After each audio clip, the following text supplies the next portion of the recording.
First of all, I'd like to thank your association for bringing your national meeting here to Montana. It's wonderful to have guests here from all over the nation, leaders in the cattle industry, and even more wonderful to have you bring this rain. If we had known you were going to bring this rain, we'd have had the convention 3 months ago. It's been a challenging year, and I hope you don't blame us if your friends here from Montana appear a bit giddy, because this is the most rain that we've seen in all summer, and it's been a challenging summer. We were already in a pretty serious drought in eastern Montana before the wildfire season, and then we faced the worst wildfire season that we probably had in recent memory. Over 1 million acres burned, 270,000 acres of it in one location in ranch country there in eastern Montana. Happen to know about that because it happens to be where our cattle ranch is, so we've had a challenging year. Add that to the fact that we have the markets working against us and a lot of state and federal government issues and some self-inflicted things, and you know, it's been a difficult year, and something that I think is a time that breeds for tough individuals that can step up and make a difference. One of the things I would say about coming here to Montana, as you meet some of my neighbors and some of the folks here that we work with every day on our radio network, you'll find there's some tough leaders out of this country, and they were honed out of the times that we're in right now.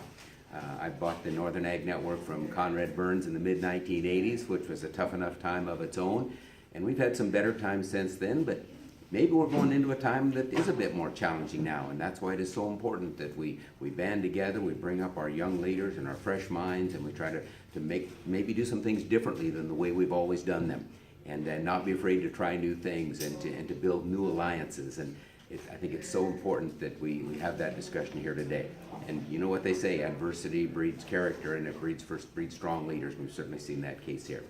Thank you again for this nice award. This is gorgeous. It's wonderful to be recognized like this. I would have to say, if I've done anything, it's because of the people around me. It's because of Russell Nemitz, my lead farm broadcaster, Lane Nordland, who's been phenomenal on the air with us, Jasper Gruhl, Augie Aga, and of course the rest of my team at Northern Broadcasting, Rocky Erickson, and the rest of the crew. So we certainly appreciate the chance to have some recognition, but it's because of a family operation like ours has everybody pull that. It's the only way I could serve in the state legislature for the last 8 years and chair the Senate Ag Committee was only because I had a crew back home doing the work. Like many of you have ranch folks back home right now doing the work so you can be here. So with that, I'd just like to thank you again for having us here. Thank you again for letting us be part of this, and a family business like ours, my son and my daughter and my son-in-law are engaged in it.